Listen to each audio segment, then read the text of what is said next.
Sa pagpapatuloy ng ating kwento, ipinaliwanag ni Tang ang buong detalye ng kanilang plano. Sinabi niya kay Cheng na ito ang may pinakamahalagang bahagi ng kanilang misyon, at pinaalalahanan ang lahat na mas mabuting huwag nilang ipakita ang kanilang mga mukha sa grupo ng Carey Academy. Inihalin tulad naman ni Wu Bangji ang plano ni Tang sa isang ahas na sumusubok kainin ang isang napakalaking elepante.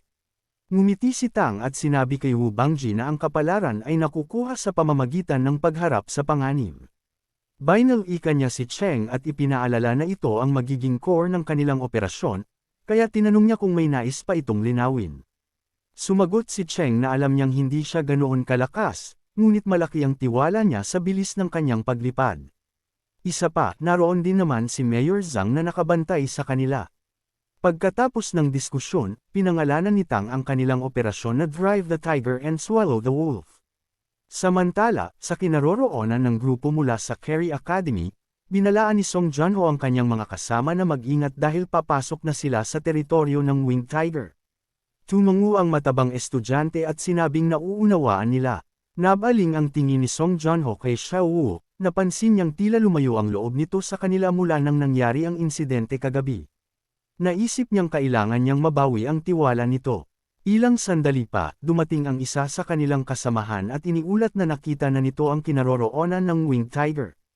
Natuwa si Song Junho at sinabing itutuloy na nila ang kanilang misyon. Samantala, 2 kilometro mula roon, abala ang grupo ni Tang. Pagod na pagod si Dubai habang sinasabing tapos na ang kamalasan na inilagay niya sa grupo ng Carey Academy, at tumugma iyon sa itinakdang oras ni Tang. Pinuri siya ni Wu Bangji at sinabihang magpahinga. Nagpaalam si Guli na magsisimula na siya sa kanyang bahagi. Pinaalalahanan siya ni Wu Bangji na mag-ingat at huwag kalilimutan ang mga bilin ni Tang. Sumagot si Guli na wala silang dapat ikabahala. Naisip naman ni Wu Bangji na nagsisimula na ang kanilang operasyon at umaasa siyang magtatagumpay sila. Sa kasalukuyan, nagawang talunin ni Song Junho ang isang Winged Tiger ng walang kahirap-hirap. Masaya niyang tinanong ang grupo tungkol sa kanilang harvest. Iniulat ng isa sa kanila na 3 Winged Tiger na ang kanilang napatay, isang level 5 at 2 level 7. Ngunit bago pa man sila makapagdiwang, may napansin silang 3 nilalang na mabilis lumilipad papunta sa kanilang direksyon. Nakita nilang hinahabol ng 2 Winged Tiger ang isang malaking ibon. Nagulat sila nang bigla na lamang bumagsak ang 2 halimaw malapit sa kanila. Naalarma si Song Junho at inutusan ang kanyang grupo na maghanda dahil parehong level 7 ang halimaw. Agad silang sumugod, at naging matindi ang labanan. Sa hindi kalayuan, nakamasid lang si Tang habang sinusuri ang sitwasyon. Pagkalipas ng kaunting sandali, muling natalo ng Carey Academy ang mga halimaw. Nakangiti si Song Junho at sinabing napakadali lang ng mga iyon. Sinang-ayunan siya ng matabang estudyante at sinabing mukhang maswerte sila ngayon, sa dami ng makukuha nila mula sa mga bangkay, pwede na silang bumalik sa akademya. Pinuri pa ni Song Junho ang kanyang mga kasama, ngunit bago siya makatapos ay dumaan muli ang inaakala nilang malaking ibong kulay ginto. Napansin ito ng matabang estudyante at sinabing hindi niya man lang naaninag ng malinaw dahil sa tindi ng bilis nitong lumipad. Pagkalagpas ng ibon, nagulat si Song Junho nang biglang bumagsak sa harapan nila ang 3 pang Winged Tiger. Napansin niyang may mali sa nangyayari, kaya mabilis niyang inutusan ang kanyang grupo na muling maghanda sa pakikipaglaban. Habang abala sa pakikipaglaban ng grupo ng Carey Academy, patuloy namang binabasbasan ni Dubai ng swerte ang kanyang mga kasama. Sapat ito para hindi sila matunton ng mga halimaw. Sa kabilang banda, sa tulong ng patnubay ni Tang, patuloy na inaakit ni Cheng ang mga halimaw at dinadala ang mga ito sa direksyon ng mga estudyante mula sa Carey Academy.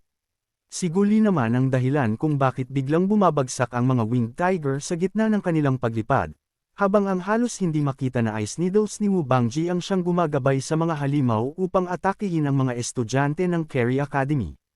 Tinanong ni Wu Bangji si Dubai kung kaya nitong makita ang nangyayari sa lugar ng labanan. Sinabi ni Dubai na hindi niya kaya dahil kailangan muna niyang magpahinga. Nag-usisa si Guli kung ano ang susunod nilang hakbang. Sagot ni Wu Bangji na kailangan nilang hintayin ang signal ni Tang. Samantala, mas tumitindi ang laban sa pagitan ng mga halimaw at ng grupo ni Song Junho. Ang kaharap nila ngayon ay isang level 8 at 2 level 7 na Winged Tiger. Ayon kay Song Joon-ho, kailangan nilang tapusin ang laban ng mabilis dahil may iba pang kalaban na tila nagmamasid sa dilim. Pakiramdam niya ay minamaliit siya ng mga ito, kaya sinabi niyang ipapakita niya ang tunay niyang lakas. Nagpakawala siya ng matatalim na enerhiya mula sa kanyang bloodline power, ngunit bago yun tumama sa halimaw, gumawa ang Winged Tiger ng malakas na sigaw. Isang dambuhalang wind energy ang kumawala paitaas.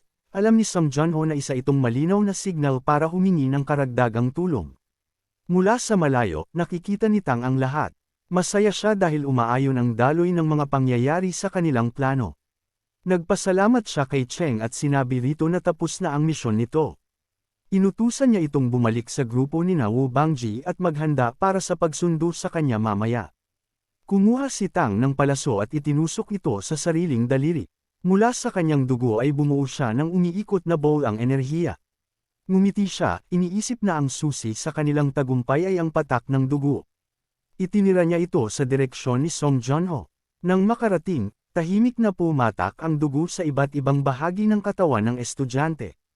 Kasabay nito, sinuot ni Tang ang kanyang maskara, bumaba mula sa kanyang pwesto, at mabilis na gumalaw, tiyak niyang may magandang magaganap.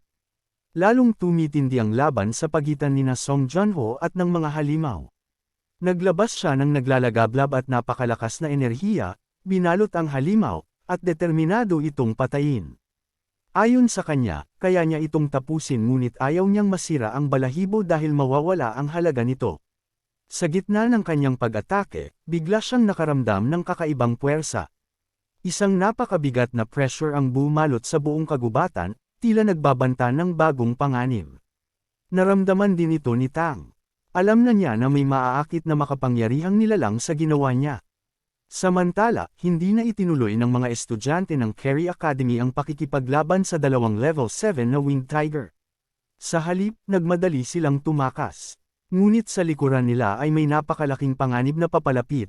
Hindi lamang ang Winged Tiger King ang naakit sa Blood Essence Chi ni Tang, kundi pati na rin ang mga alagad na sinuman nito. Pinalibutan ng mga halimaw ang buong paligid. Inamin ni Tang na balak niya talagang akitin ang Winged Tiger King gamit ang kanyang Blood Essence Chi. Ngunit hindi niya inasahan na maaakit din nito ang lahat ng Winged Tiger sa lugar. Gayunpaman, naisip niyang kakayanin iyon ng mga estudyante ng Carey Academy dahil taglay ni Song Joon-ho ang Golden Bloodline. Sigurado siyang may itinatago pa itong kapangyarihan. Isa pa, alam niya na nasa paligid lang ang kanilang master, tahimik na naghihintay ng tamang pagkakataon. Pagkatapos ay pinuntahan ni Tang ang lugar ng pinaglabanan kanina. Doon niya nakita ang mga bangkay ng mga halimaw. Agad niya itong kinolekta at inilagay sa kanyang storage bag bago sundan ang direksyon na tinahak ng Winged Tiger King. Habang tumatakas ang grupo mula sa sunod-sunod na halimaw, naisip ni Song Joon-ho na hindi niya kayang tapusin ang lahat ng ito ng sabay-sabay. Ngunit alam niyang kung titigil siya at haharapin ang Winged Tiger King, tiyak na ang ibang halimaw ay hahabol sa kanyang mga kasamahan. Ngumiti siya, iniisip na hindi lamang siya makakaligtas, kundi mababago pa ang mababang tingin sa kanya ni Xiaowo. Nagpasya siyang tumigil. Ipinahayag niya sa kanyang grupo na tumakas na sila at siya na ang baalang humarap sa Winged Tiger King. Puno siya ng kumpiyansa, sigurado siyang sulit ang magiging kapalit nito. Ngunit sa hindi inaasahang pangyayari, hindi lamang ang Winged Tiger King ang humarang sa kanyang daraanan, pati ang natitirang mga halimaw ay nakapalibot din. Bigla siyang kinabahan at hindi maunawaan kung bakit sa kanya nakatutok ang lahat. Sa di kalayuan, maingat na nagmamasid si Tang. Alam niyang si Song Joon-ho ang target ng mga halimaw dahil nasa katawan nito ang Blood Essence Chi na itinira niya kanina. Ang Winged Tiger King ay tumutugis sa amoy ng dugo ni Tang, at naamoy niya iyon kay Song Joon-ho. Wala nang nagawa si Song Joon-ho kundi lumaban. Ginamit niya ang kanyang Divine Transformation. Sumigaw siya at tinawag ang kanyang dakilang ninuno, humihiling na ipahiram nito ang kapangyarihan. Mula sa kanyang katawan ay lumitaw ang napakalakas na hugis leon na gintong aura, ang Wheel of Gold. Hinarap niya ang Winged Tiger King at agad lumusog. Napakalakas at marahas ng kanilang sagupaan, yumanig ang buong kagubatan. Sa huli ay nagawa niyang ma-outpower ang halimaw at mabilis siyang tumakas. Malubhang sugatan ang Winged Tiger King ngunit nagbigay pa ito ng utos sa apat nitong alagad na habulin si Song Joon-ho. Agad namang sumunod ang mga ito. Nakita ni Tang ang napakalakas na pag-atake ni Song Junho at hindi niya napigil ang humanga. Pagkatapos ay sinundan niya ang direksyong tinahak nito. Pagkaalis ni Tang, dumating si Mayor Zhang. Tinitigan niya ang Winged Tiger King, ang parehong halimaw na hinarap niya noon. Pagkalipas ng kalahating oras, narating ng 4 na Winged Tiger ang kinaroroonan nina Song Junho at ng kanyang grupo. Ipinaalam ni Song Junho na malubhan niyang nasugatan ang Winged Tiger King, ngunit kapalit noon ay halos maubos ang kanyang lakas. Kaya't sinabi niyang sila na ang baalang humarap sa natitirang 4 na halimaw. Hindi na nagdalawang isip ang kanyang mga kasamahan, handa silang lumaban. Ngunit biglang nagsalita si Xiao Wu. Mariin niyang sinabi na sa likod lang sila. Siya na ang makikipaglaban. Nabigla ang buong grupo sa sinabi ni Xiao Wu. Sa di kalayuan, tahimik na pinapanood ni Tang ang sitwasyon gamit ang kanyang Purple Demon Eyes. Muling ginamit ni Xiao Wu ang kanyang Divine Transformation. Isang elegante, mahinahon, ngunit nakakatakot na malakas na enerhiya ang bumalot sa kanya. Napanganga ang kanyang mga kasama nang makita ang pagbabago niya. Isa sa kanila ang halos mapasigaw nang makita ang Golden Peacock Crown. Maging si Song Junho ay natulala. Ngayon daw ay naiintindihan na niya kung bakit umatras ang grupo ni Wang Yan nung isang gabi. Wala silang laban sa harap ng Crown Princess. Hindi na nagsayang ng oras si Xiao Wu. Mabilis ngunit eksaktong umatake. Sa bawat galaw niya ay tila may naiwan siyang aninong lumulutang sa espasyo, parang mismong hangin ay sinusundan ang trajectory niya. Sa isang iglap, natapos niya ang lahat ng dapat niyang gawin, at tila siya lamang ang gumalaw sa mundo habang ang mga halimaw ay nanatiling nakatayo, naghihintay na parang itinakdang tumanggap ng mga sugat na hindi nila nakita. Pagkatapos ng sunod-sunod na atake, tumayo si Xiao Wu ng kalmado. Tahimik, waring-walang nangyari. Ang kanyang mga kasama ay nakatitig lang sa kanya, halatang puno ng paghanga. Samantala, kitang-kita ni Tang ang lahat, ang kapangyarihan, ang bilis, at ang asensya ng atake ni Xiao Wu. Lumingon si Xiao Wu sa mga kasama at sinabing aalis na sila doon. Ang mga halimaw naman ay nanatiling nakatayo, walang galaw. Hindi malaman ng grupo kung patay na ba ang mga ito o may mas masahol pang nangyari. Bakit hindi gumagalaw ang mga Winged Tiger? Tanong ng matabang kagrupo. Lumapit ang isa sa mga estudyante upang hawakan ang katawan ng halimaw, ngunit pagdampi ng daliri niya ay bigla itong sumabog. Napaatras siya, pinagpapawisan, at mabilis na tumakbo pabalik sa kanyang mga kasama. Nasurpresa si Tang. Ngayon ay sigurado siya, iyon ang kapangyarihan ng kalawakan.